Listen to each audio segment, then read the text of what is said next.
Huwag tayong gaganti ng masama sa masama. Kung sa tingin mo merong nagawa sa'yo na hindi mabuti, nasaktan yung kalooban mo, huwag mo nang papasukin yung sama ng loob na yun sa puso mo. At huwag ka na rin mag-plot sa isip mo ng, ay, kailangan ko mag-revenge. Kasi pag diba, yung revenge parang gusto mo talaga gumanti, minsan may gigil na ganun eh. Pero ang iganti natin yung mabuti.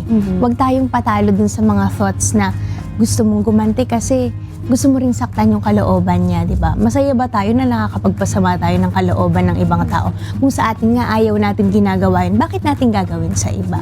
Tsaka tandaan natin, hurting them back will not heal our pain. Di ba? Pag nakakala kasi natin, pag nakaganti tayo, ay okay na ako, okay na yung kalooban ko. Hindi. Darating at darating talaga dun sa point na maaalala mo, bakit ko ba yun ginawa? Kasi di ba pag ginawa mo yun, pag gumanti ka sa kanya, ano na lang kaibahan mo? Paano mo maipapakita sa kanya na dapat siyang magbago, tapos papamamagitan ng gawa mo, kung gagayahin mo lang din siya. Eh di wala na kayong pinagkaiba, hindi ba?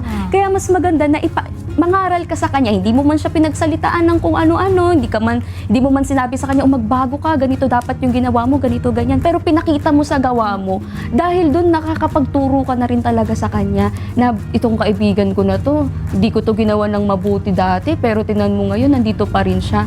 Diba? Sa pamamagitan din nun, maipapakita mo sa kanya na may mga mabuting tao talaga na pwede niyang makasama sa buhay, maging kaibigan.